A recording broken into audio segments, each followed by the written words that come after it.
Okay, Sasikala teacher telephone ലൈനിലുണ്ട്. Teacher, ഈ arrest സ്വാഭാവികമായിട്ടുള്ള ഒരു നടപടി ആയിട്ടാണോ നോക്കിക്കാണുന്നത്? നോക്കൂ, നേരത്തെ ഇവിടെ ചർച്ച ചെയ്യപ്പെട്ടിരുന്നു. ടീച്ചർ അത് കേട്ടോ എന്ന് എനിക്കറിയില്ല. ഇവിടെ കടകംപള്ളി സുരേന്ദ്രനെ SIT ചോദ്യം ചെയ്തു. രഹസ്യമായിട്ടാണ് ചോദ്യം ചെയ്തത്.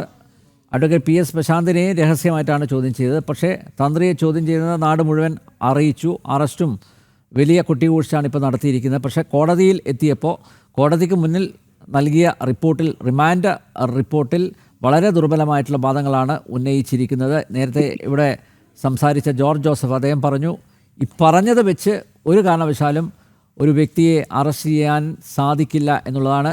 ആചാരലംഘനം, അതൊരു ക്രിമിനൽ ഒഫൻസായിട്ടാണ് SIT കണ്ടിരിക്കുന്നത്. അതാണ് പല പേജുകളിലും പറഞ്ഞിരിക്കുന്നത്. ആചാരലംഘനം നടത്തി എന്നുള്ളതാണ്. അതൊരു വലിയൊരു കുറ്റമാണ് എന്ന് ഇപ്പോഴെങ്കിലും സർക്കാരിന് മനസ്സിലാക്കാൻ സാധിച്ചല്ലോ, അങ്ങനെ ഒരു അവസരം ഉണ്ടായല്ലോ. ടീച്ചർ, ഇതിനെ ഒരു ഒരു ഒരു ഒരു പ്രതികാര ബുദ്ധിയോടുകൂടി സമീപിക്കുന്നതിൻ്റെ ഭാഗമായിട്ട്, കാരണം എൻഫോഴ്സ്മെൻറ്റ് ഡയറക്ടറേറ്റൊക്കെ വരുന്നുണ്ട്, അതുകൊണ്ട് തന്നെ നേരത്തെ തന്ത്രിയെ അറസ്റ്റ് ചെയ്തേക്കാം. മാത്രമല്ല മറ്റ് ചില റീസണുകളുമുണ്ട്. വിദ്യാസാഗർ ഗുരുമൂർത്തി ഇവിടെ പറഞ്ഞു. സുഭാഷ് ചന്ദ്രബോസും അതുമായി ബന്ധപ്പെട്ട് ചില കാര്യങ്ങളൊക്കെ സംസാരിച്ചു. ആഗോള അയ്യപ്പ സംഗമത്തിൻ്റെ വരവ് ചെലവ് കണക്ക് ഇതുവരെ കൊടുക്കാൻ പറ്റിയിട്ടില്ല. സ്പോൺസർമാരുടെ കാര്യം പറയാൻ പറ്റിയിട്ടില്ല. അപ്പോൾ അതിൽ നിന്നൊക്കെ ശ്രദ്ധ തിരിച്ചുവിടാനായിട്ട് തന്ത്രിയെ അറസ്റ്റ് ചെയ്തു എന്ന് പറയുന്നത് നമുക്ക് അത് ഉത്തമ വിശ്വാസത്തിലെടുക്കാമല്ലോ. ഇവിടെ തന്ത്രിയെ കസ്റ്റഡിയിലെടുത്തു എന്നും ചോദ്യം ചെയ്തു എന്നും അത് അറസ്റ്റിലേക്ക് നീങ്ങി എന്നൊക്കെ പറഞ്ഞപ്പോൾ ഉത്തരവാദപ്പെട്ട എല്ലാ ഹൈന്ദവ സംഘടനകളും ഭക്തജന സംഘടനകളും പറഞ്ഞത്, തെറ്റ് ചെയ്തവർ ആരായാലും അത് മന്ത്രിയെന്നോ തന്ത്രിയെന്നോ ഭേദമില്ല, ദൈവം തെറ്റ് ചെയ്താൽ ദൈവത്തോടും ചോദ്യം ചെയ്യും എന്നുള്ളതാണ് സനാതന ധർമ്മത്തിന്റെ രീതി. അപ്പൊ ആ രീതി അനുസരിച്ച് തന്ത്രിയെ അറസ്റ്റ് ചെയ്യുന്നതിന് ഒരു ചെറിയ എതിർപ്പ് പോലും ആരുടെയും ഭാഗത്തുനിന്നുണ്ടായില്ല. നമുക്കറിയാം, കേരളത്തിലെ ഒരു തീവ്രവാദിയെ അറസ്റ്റ് ചെയ്യാൻ പോലും നായനാരുടെ പോലീസ് എത്രമാത്രം ബുദ്ധിമുട്ടി എന്നുള്ളത്. പക്ഷെ ഒരു ചെറിയ എതിർപ്പ് പോലും ഹൈന്ദവ സമൂഹത്തിന്റെ ഭാഗത്തുനിന്ന് വന്നില്ല. പക്ഷേ ഇപ്പോ തന്ത്രിയാണ് അദ്ദേഹത്തിന്റെ നിരപരാധിത്വം തെളിയിക്കേണ്ടത് എന്നതിലും നമുക്ക് ആർക്കും അഭിപ്രായ വ്യത്യാസം ഉണ്ടായിരുന്നില്ല. പക്ഷെ ഇപ്പൊ ഈ പറഞ്ഞതുപോലെ തന്നെ, ഞാൻ യാത്രയിലാണ്, അതുകൊണ്ട് ജനം ടിവിയുടെ ചർച്ച ഞാൻ കേട്ടില്ല. ഇനി നമുക്ക് യൂട്യൂബിൽ നിന്നൊക്കെ കിട്ടുന്ന പൊടി വിവരങ്ങൾ മാത്രമേ ഉള്ളൂ. അപ്പൊ അത് വെച്ചുകൊണ്ട് ഇപ്പൊ ഈ റിമാൻഡ് റിപ്പോർട്ട് കണ്ടപ്പോ സത്യം പറഞ്ഞാൽ അന്തം വിട്ടുപോകുന്നു. അപ്പോൾ അവിടെയാണ് എന്തൊക്കെയോ അരുതാത്ത ശ്രമമുണ്ടോ, അല്ലെങ്കിൽ അമിതമായ ചില ശ്രദ്ധ ഉണ്ടായോ എന്നൊക്കെ തോന്നലുണ്ടായി പോകുന്നത്.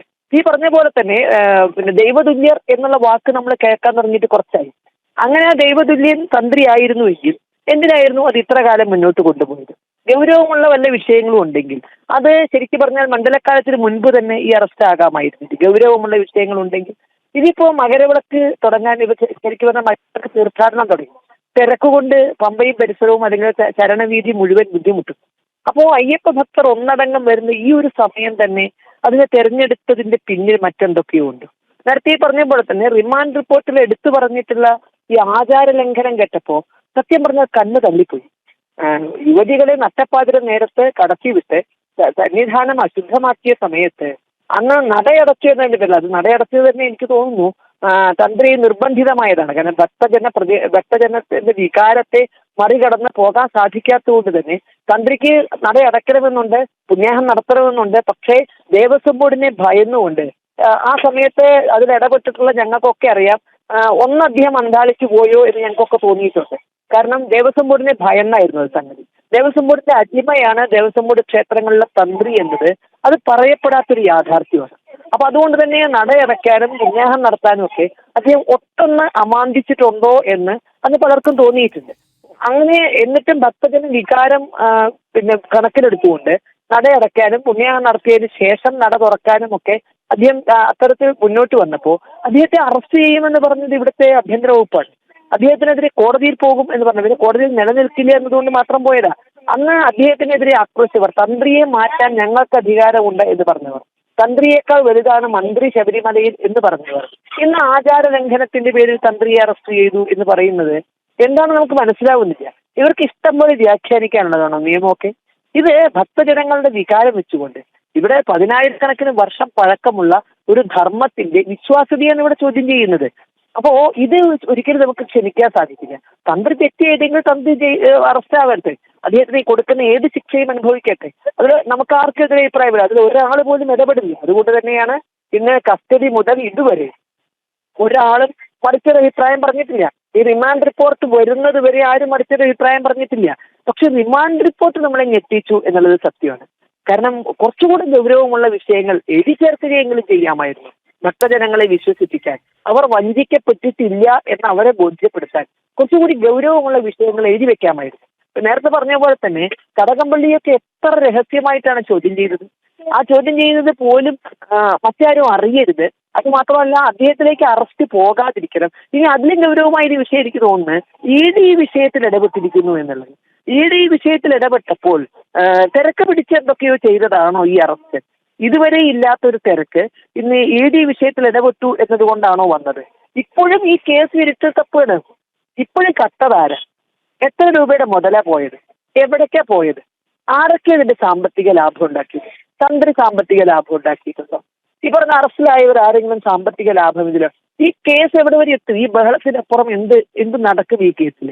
കാരണം ഇതിൽ ഉത്തരവാദിത്തപ്പെട്ടവര്, അഡ്മിനിസ്ട്രേഷന്റെ ഭാഗത്തുള്ളവര്, അവരെ ഗൗരവത്തിലെടുക്കുക, അല്ലെങ്കിൽ അത്തരക്കാരുടെ അടുത്തേക്ക് കേസ് എത്താതിരിക്കാൻ വളരെ ഗൗരവമായ ചില ശ്രദ്ധ, ചില നിഗൂഢത ഇതിലുണ്ട് എന്നുള്ളത് സത്യമാണ്.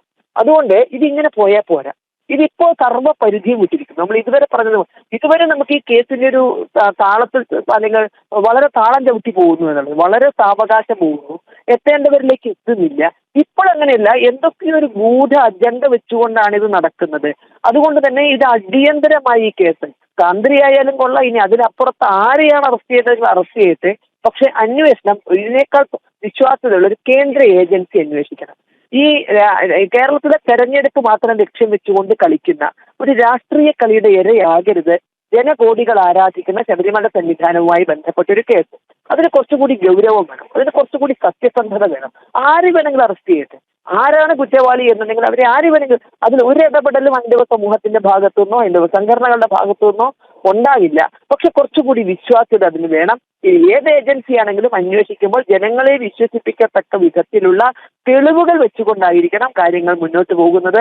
ഇത് ഇടയ്ക്കിടയ്ക്ക് ഞങ്ങൾ ഈ കേസിൽ ഇതുവരെയും നമ്മൾ പറഞ്ഞിട്ടുണ്ട്, ഇടയ്ക്കിടയ്ക്ക് ഏതെങ്കിലും ഒരു വാർത്ത വരുമ്പോൾ ഒരു അറസ്റ്റ് കൊടുക്കുക, ആ അറസ്റ്റുമായി ബന്ധപ്പെട്ട് കുറച്ചു നാൾ വരിക, അവരുടെ ജാമ്യത്തിന്റെ സമയത്ത് വീണ്ടും അറസ്റ്റ് ചെയ്യുമ്പോൾ എന്താണോ പറഞ്ഞത് അതിനപ്പുറത്തേക്ക് ഒരു തെളിവും കോടതിയിൽ ഹാജരാക്കാനില്ലാതെ വീണ്ടും പറയുക.